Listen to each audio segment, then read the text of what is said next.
Hi, my name is Jonny Adler, and today I'm going to be talking about Zoom In, which is a learning routine for primary sources. So, as I said, Zoom In is a learning routine that invites students to uncover primary sources piece by piece, inviting curiosity as they explore what a primary source has to offer.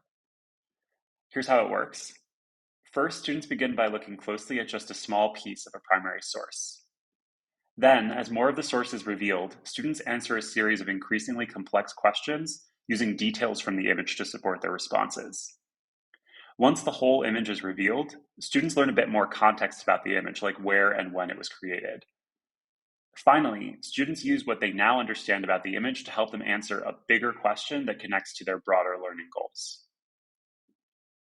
So in this video, I'm going to be modeling a little bit about how I might make a zoom in activity in a lesson about school integration. So here's, for context, some of my objectives and guiding questions for the lesson. I'd like students to be able to look closely at primary sources in order to make evidence-based claims from what they see. I'd like them to be able to revise their thinking as they learn more from what they see and read, and not just get stuck in what they thought at the beginning. I'd like them to be able to make some connections between the primary sources that they're seeing and to some broader historical context and what they've learned in the past.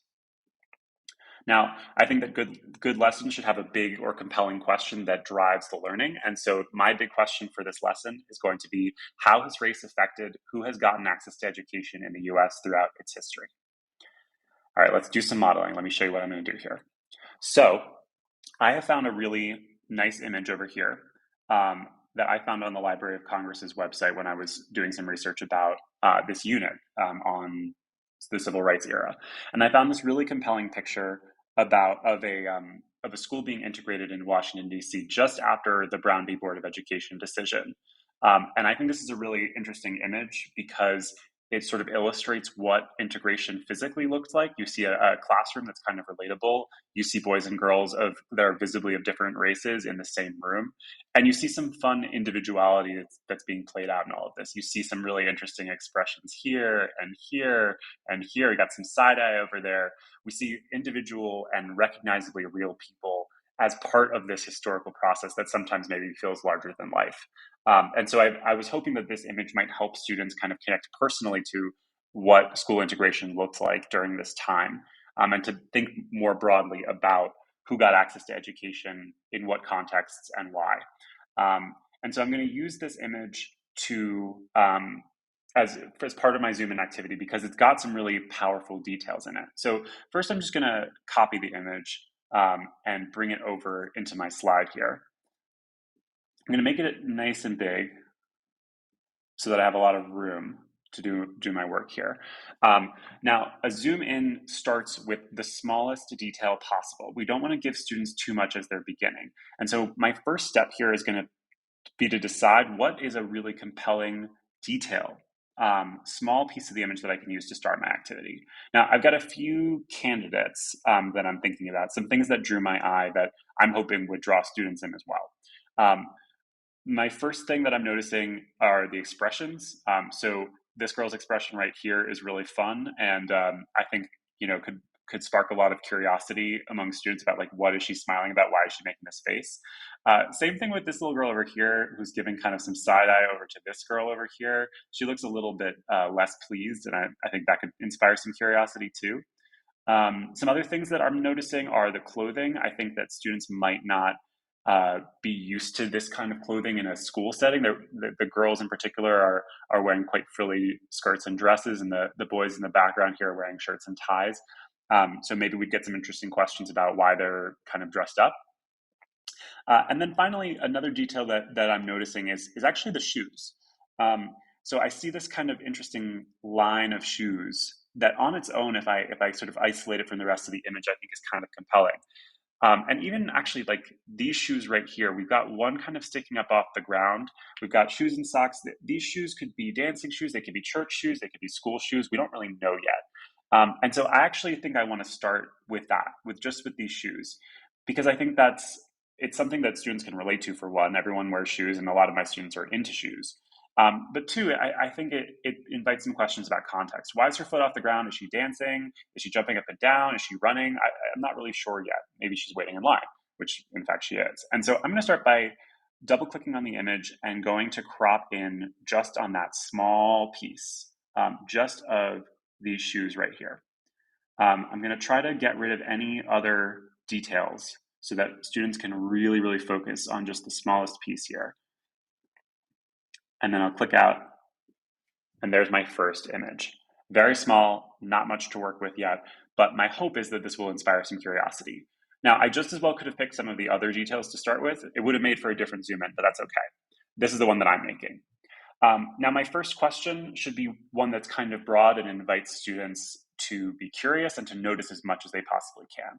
And because they have a very, very small window to look at, I want them to notice really everything that's there. I want them talking about the color of the socks, the position of the shoes, whether they see any other shoes, what kinds of shoes they think they are, what they notice about the floor, the legs of the people that are attached to the shoes, really everything. And so I'm going to start with the broadest question I can think of, which is, what do you notice in this image? And as students are answering this question, I'm going to push them. I'm going to make them continue to add things and not just stop at, I see shoes. That's not good enough. I want them to say more. So I'm going to say, okay, what kinds of shoes? What color of shoes can you tell? What do the socks look like? Is there anything else in the image? What's going on the floor? That's my first slide. And I'm hoping that it's going to draw students in and get them starting to think. Now, this is not enough, right? This is just the beginning of the activity. So I need to do more. And once again, I'm going to duplicate my slide. I guess it's not once again, it's the first time. I'm going to duplicate my slide. I'm going to move back the caption here because I'm going to be changing it. I need another question. And now I'm going to figure out what's the next thing that I'm going to reveal to students. So I double click on the image again, and I want the next piece to be adjacent to the first piece. I don't want to just give them another corner somewhere else. So really my options are, do I go up or do I go sideways in either direction? Now, if I went sideways, let's take a look at what that would look like. I would get more shoes. So that would give away that students are in a line for something, and maybe that would create some questions about what they're waiting for or why they're lined up in this way. That could be one way to go. They also might notice maybe that some of the students' legs look like they're different colors, might be of different racial backgrounds. That's a little bit harder to see in the black and white image, but that might start some conversation. Maybe some students might notice that. So that's option number one. Option number two is to go vertically. So maybe I'd stop here and just reveal the dress, or maybe I'd go further up and reveal the student's expression, which I think is really compelling. And so then we've got this image, which is just of this one student with her feet off the ground making kind of a funny face. Now, again, I thought at the beginning that this face that the student was making was kind of compelling and interesting, and I thought that students might run with this. So actually, I think I'm going to go in this direction. Again, I could go the other way and I'd make a different zoom in, but that's fine. So that's my second crop. And for this one, again, I don't have that much that connects to my topics yet, and we're still at a relatively low level of complexity. So I might just say, what else do you notice in this image? Right? Just add some more things. Now we've got some new information. What else can you add on? So I'm going to be looking for students to notice that we've got a young person who's probably a young girl. That young girl looks black, or African American. That she's wearing a skirt, maybe a blouse. I want them to notice her expression, the way she's positioning her arms, what she's doing with her legs, and maybe start thinking a little bit about what they think is going on. They might also even start to notice what's in the background. So now as I go, I'm just going to continue revealing more of the image and then moving my questions to a more complex place. So I'm going to duplicate once more and then try to decide what I want to reveal. I think at this point, I want them to see the line. I want them to see a little bit more of what's going on in the line and what's going on in the classroom, maybe even start to notice that it is a classroom.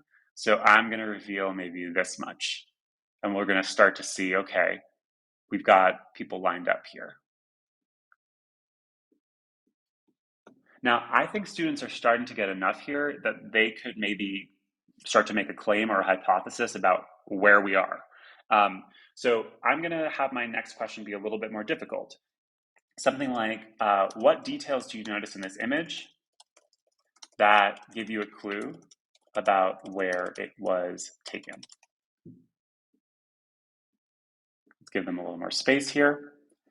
And so this is a higher level question, right? I'm asking them actually to begin to make a claim and to start gathering evidence to support that claim. If they think it's a classroom, they're going to need to tell me why. They're going to need to look for details. So maybe I'm starting to see desks in the corner here, and that is evidence that we're in a classroom. Maybe the fact that these students are lined up and maybe are waiting for their next class is kind of something that we tend to do in a classroom. And so that's further evidence that we're in a classroom. So I'm gonna push them to look for details that support an idea, and then to run with that.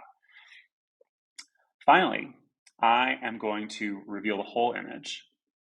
So we're just going to click out. Going to click and make this full. So now they can see everything. And again, one of my goals here originally was for them to revise their thinking when they notice new things. And so I'm going to say, revise your earlier thinking. Where do you think this image was taken? And I might just pop a white background on this bit so that it's more legible. Okay, so now I've got, now I've revealed the full image, and I've given students an opportunity to revise their thinking.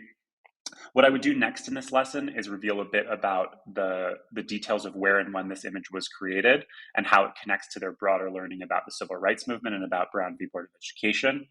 Then I'll give them an opportunity using both the image and the background information that I've given them to begin to answer that big guiding question, which was, how has race affected who has gotten access to education in the US throughout its history? They'll use details from both the background that I give them and this image to support an answer to this question. Now, just to zoom out a little bit, I want to talk a little bit about why we teach with primary sources at all. At their best, primary sources can increase rigor, relevance, and accessibility for all students. In terms of rigor, primary sources demand complex interpretation and have no right answers. They require quite a bit of background knowledge and an understanding of sourcing and contextualization, who made the source and in what time period. So these aren't easy things to work with. They require rigor, and they're challenging. The second piece is relevance. So primary sources can cover a wide range of topics. They allow for different kinds of interpretation from multiple subject areas, and they offer connections to diverse student experiences and interests. So even if one primary source doesn't connect that much with a particular student, another one might. And if I am really thoughtful about the different kinds of images and sources that I use, I'll make sure to be able to connect with lots of different students on a personal level. Finally, primary sources can be really accessible. So they come in multiple formats and they contain multiple levels of complexity. One student might get one thing out of it at a certain level, another student might get an entirely different thing out of it. They're also pretty easy to modify, as we just saw, as I was messing with the image. And I can modify images to add support and also extensions. So I can give students things that will help scaffold their learning. I can also give them ways to make it more difficult or to take on new things. So this is why primary sources are so great. Now, if you'd like to dive deeper and learn more, you can read my post about how to make a Zoom in lesson. You can download my full sample Zoom in lesson, so it's a version of what you just saw. You can sign up for a free virtual PD that focuses on the Zoom in strategy. And you can explore this primary source and more in the Differentiating Instruction with Primary Sources group at the Library of Congress. Thank you so much for watching. I hope you enjoyed this, and I'll see you in the next one.